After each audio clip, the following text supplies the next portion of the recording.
In the heart of Egypt is a land of many legends that has captivated archaeologists for generations.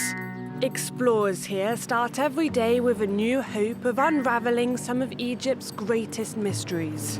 C'est jamais une routine. Il y a toujours un lot d'imprévus. A few kilometres from the Valley of the Kings, Isabelle Régen and her team are studying one of the most fascinating tombs discovered in the country. It's nestled behind this door, which the Egyptian inspectors open with care. The team then enters an impressive maze of burial chambers that were dug 16 metres underground 28 centuries ago. On the walls are 2,600 square metres of religious hieroglyphic transcriptions, among the oldest in the world. They're very beautiful texts. It's incredible work. They are classic signs, very sober, but at the same time very beautiful. With this message, the author of the enigma is inviting people in.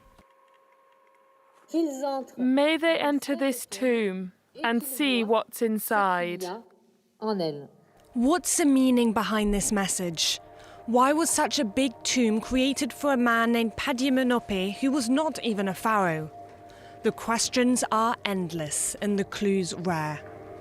The sarcophagus is nowhere to be found.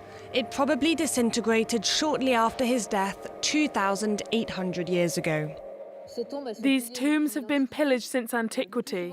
The first thieves were usually the very same people who built the tombs, meaning they knew exactly how to open it, knew the whole layout.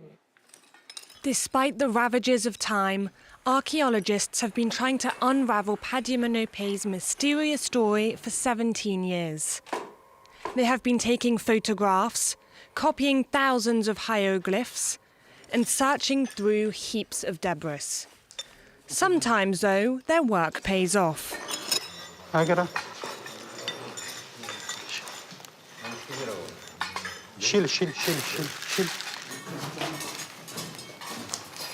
They have just found colours on stones that have been hidden for thousands of years. The find is a treasure that will be studied carefully by this Egyptian epigraphy specialist. Ouais.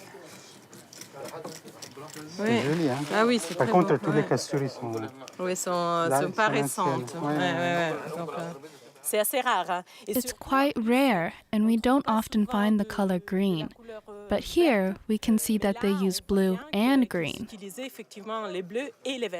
Last year, because of the pandemic, expeditions to Egypt were cancelled. Between March 2020 and July 2020, missions completely stopped. But Laurent COULON also told us that COVID-19 didn't put a stop to French archaeologists' enthusiasm for Egypt.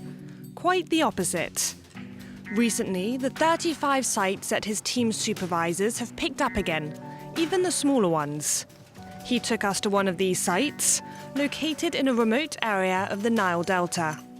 Here, Nathalie Boucher studies the beginnings of ancient Egypt, a time before pharaohs.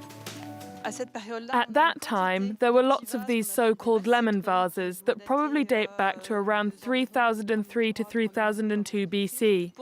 When studying this period, it's usually always about the small clues, never things that are spectacular. Yes, exactly. It's putting little things together to try to understand the bigger picture. Yes, it's just like a detective job. Despite the magnitude of the task, Nathalie Boucher only has a few weeks to uncover and analyse everything she discovers. An agreement was made between French and Egyptian authorities, which prevents archaeological discoveries from leaving the country. Another benefit is scientific, so those on the expeditions can study, do their scientific research, participate in the restoration of the sites, but the Egyptian heritage belongs to Egypt and therefore remains in the country. It's a partnership that both archaeologists and local authorities can benefit from.